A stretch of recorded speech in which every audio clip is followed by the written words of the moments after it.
Well, let's talk about the biggest negative, man. It's got to be the Towns factor, the Towns situation right now.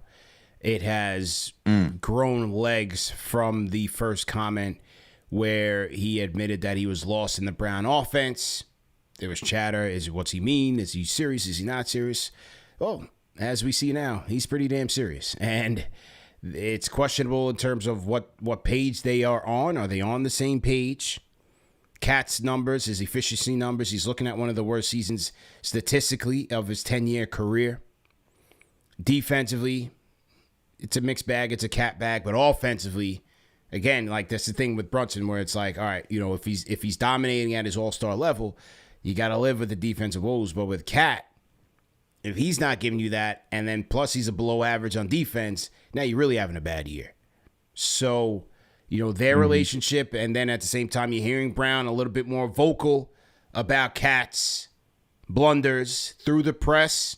And somebody asked me today, he was like, you know, what do you make of that? I said, well, if the player responds to it, it's good. But if he's not, that could be the start of trouble. So I was curious to see when would Brown start going back to that, because that was something that he was knocked for in Sacramento. And you talked to James Ham about that. Starting to do it a little bit more now that the pressure's mounting. I'm curious to see what type of impact that's going to have on Cat, on Brown, their relationship. But overall, man, the bodega is just, he's not looking good at all, man. Yeah, and I got to go back and watch that because I forget James's response to that. Yeah. Because he did bring it up. And to the most part, I think he didn't brush it under the rug, but he didn't make too much of it. He didn't find it to be that big of a deal. He appreciated that. No, he didn't find it to be that big of a deal. If my memory serves me right. So to me, I don't think it's that big of a deal when you do it. And I don't think Mike Brown has gone over the line or like crossed the line where, you know, it should be a concern for the relationship.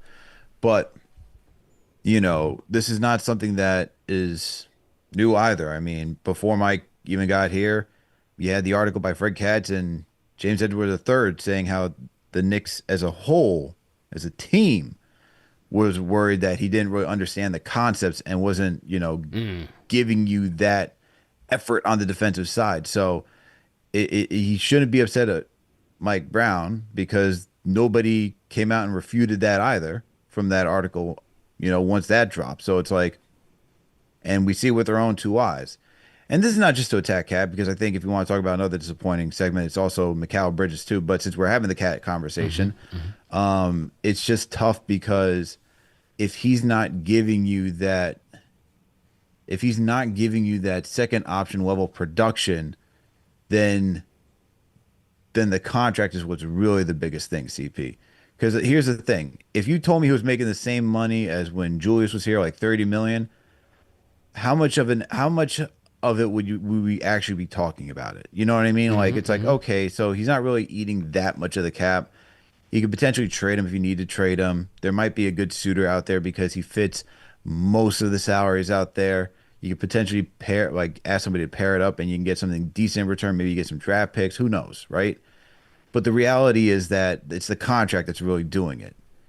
The contract is really the thing that sticks out because when you're making that much money, you should be producing. I mean, when you're making money like Jason Tatum and Nikola Jokic, I'm like, you better be performing like those type of guys. Yeah.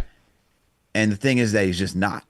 And so that's what's even more frustrating because now that if he's not performing like that and he is having a down year, and then you have this guy eating up most of your salary cap, it makes things a little tricky now because you can't just flip him. You have to really hope that he increases the trade value if you do want to get rid of him as a player, or you have to hope that he will figure things out and turn it around because now with him making that much money, he has to be a pillar of what your success is.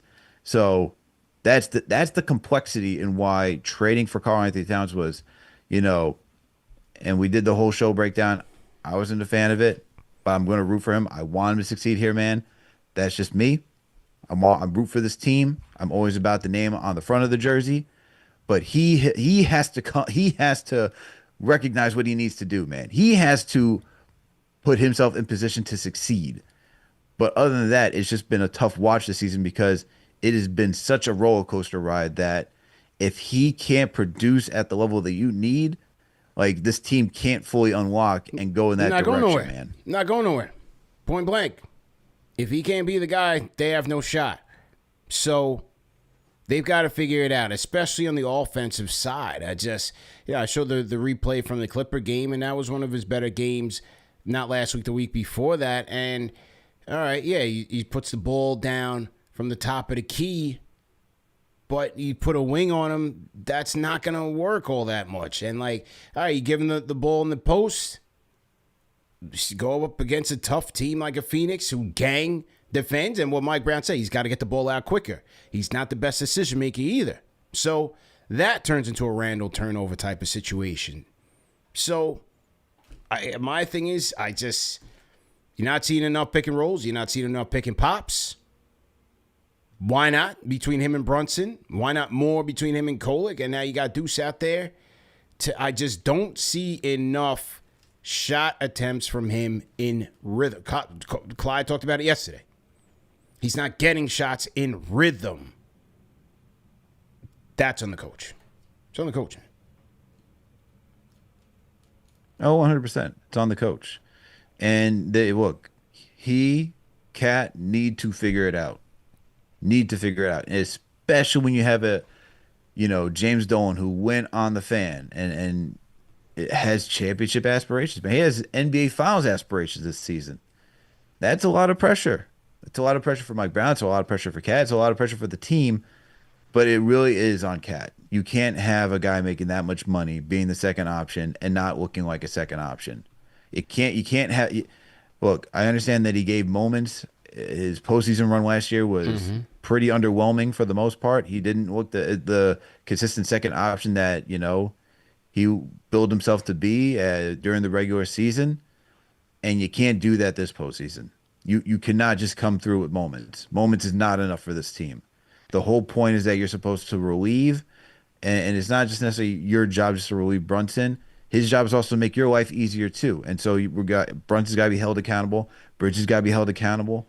But when you're given those opportunities where you're out there and you're getting the mismatches and you got the advantage, you got to go out there and attack. And on most nights, he's not even doing that, even when he gets the advantage. And that's the frustration. Not going to do that. Now, on nights when you got a Zubats on you and he's guarding you at the top of the key, okay, you want to put the ball on the floor, right? You have a better chance of beating him to the cup. But when these teams are going, then you're going to see that. We're going to keep seeing that with the more elite teams. We're going to keep seeing that once again to the playoffs. They're going to put the opposing big man on Josh Hart because, look, you can't guard everything. And so you're going to take a risk-based approach to your defense, and you're going to say, hey, of these four guys in this starting lineup, who's least likely to kill me from three? And that is still going to be hard because especially when you leave them wide open, that's sometimes when you shoot your worst, right? So you know that you're stacking the decks now. Now we're going to clog up the paint. We're going to muddy things up for Brunson when he's attacking. We're going to muddy things up for the cutters, and we're going to muddy things up for Towns. So they're in a tough spot here, man, and this is where Brown has to make sure that whatever scheme they have out there, that Cat is good with it. Brunson seems to fit in. Somebody in the chat said Brunson is bought in, but Brunson seems to be more of an adaptable player. For Towns, because of his unique talent and also his mental makeup, they got to find a way to meet somewhere in the middle.